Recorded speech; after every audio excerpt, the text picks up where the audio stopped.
Hey guys, it's Jason here. Welcome back to the channel and welcome to another video. We have started working on the Profusion, and you know what? I'm still on page 1, but I feel like I just need to bring this to your guys' attention. Even though I've seen this in other videos and I've seen people comment on it, everything is so tiny. The fact that these diffs are, this truck is a 3 to 4S truck, and I do plan on running it on 4S.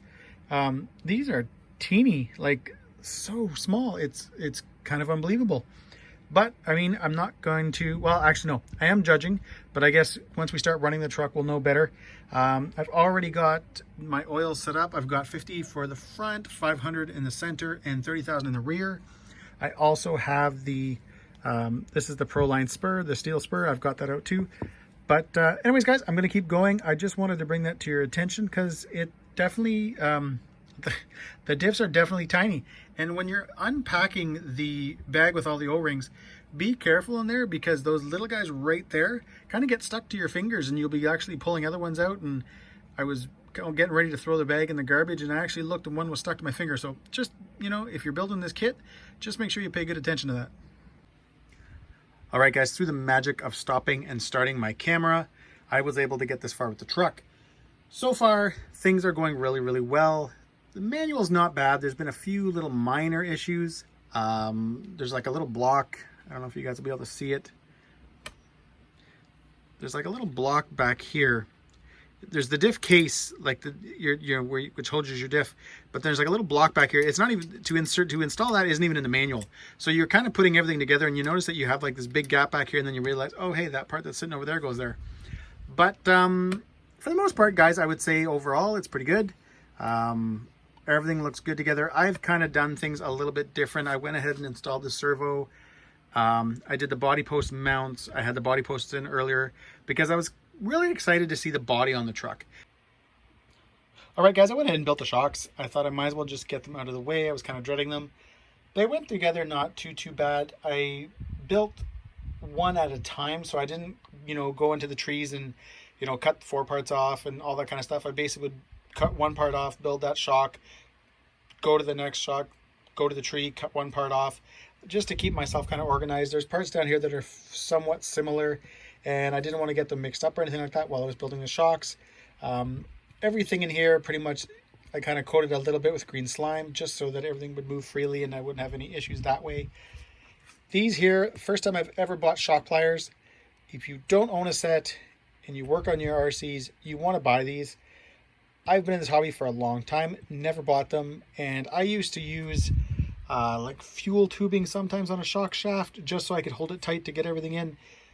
Seriously, I don't know why I never bought these earlier, but definitely if you're into your kits and you work on them and you do a lot of maintenance, especially with your shocks, pick up a set of these. They will help you. Anyways, we're going to keep going. With the shocks now installed, you can really see this truck is now coming together. I'm pretty much just left with, the motor, the rest of the electronics, wheels, tires, of course, all that kind of fun stuff.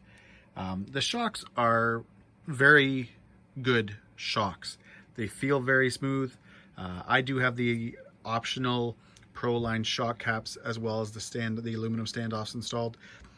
From the beginning of even ever looking at this truck, and actually, to be fair, even looking at the Pro MT 4x4, anytime I saw these parts, I always wanted to have them. I always knew that if I was going to build the truck, that they would just be part of the build. I didn't want the plastic ones. I wanted the aluminum ones.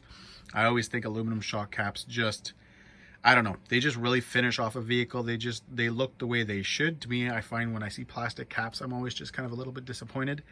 But what we're going to do now, guys, is we're going to go ahead and unbox the motor, and we're going to get the motor installed as well.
right, guys, there you have it. What can I say? As this truck was coming together, and especially near the end, I was getting excited to see it finished.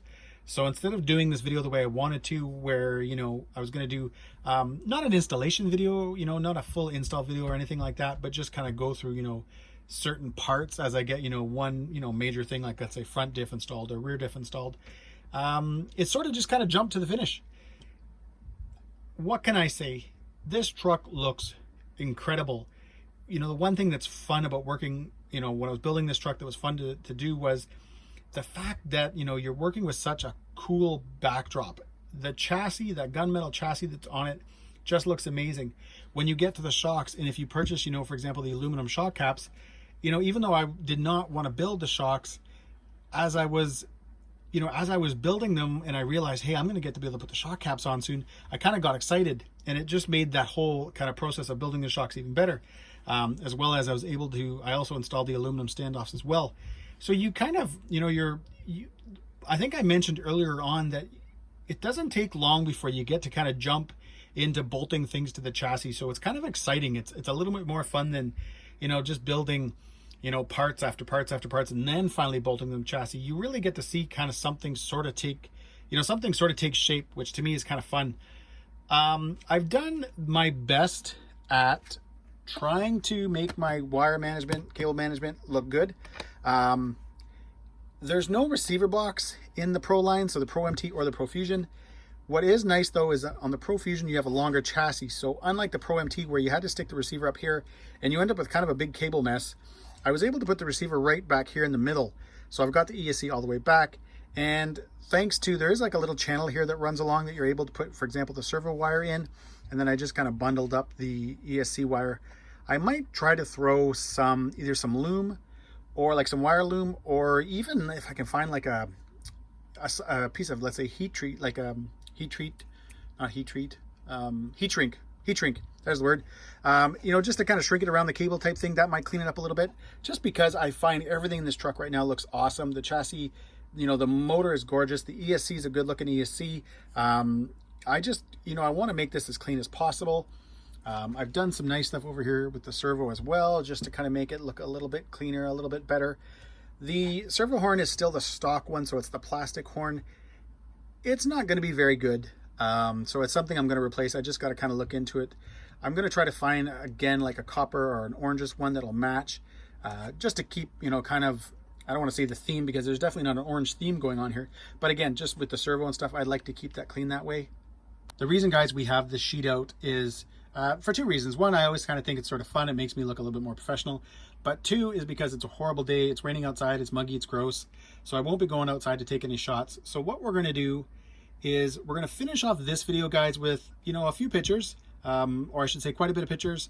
We'll get the wheels and tires on. We're going to get the body on. We're going to use, obviously, the screen as a kind of a backdrop just to make it look a little better.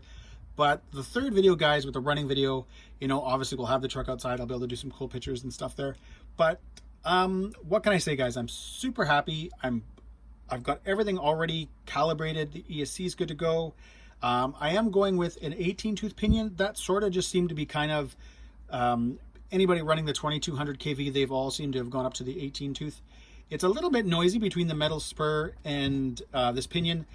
The pinion, it's kind of hard to tell. I guess I could zoom in, but it's not in the best shape. It was one I had laying around, so I may replace that with something. But the inserts that you use, my mesh is pretty good. I don't feel like it's too tight or too loose, so I'm kind of happy about that. But anyways, guys, here it is. This is the second part of the video. I got a little bit more done in this one than I thought I was going to do. But anyways, guys, as always, thanks for watching. You know, if you like this video, please subscribe, give it a thumbs up. And you will definitely be seeing a lot more on this truck. I did sell my Pro MT just yesterday. I figure, you know, having this truck, this was always the one I kind of wanted, that I didn't think I'd be running the Pro MT 4x4 anymore. So it's, you know, I sold it. It's allowed me a little bit of money that I can use on a couple other vehicles that I need to finish. But anyways, guys, let's get to the pictures. Thanks a lot for watching.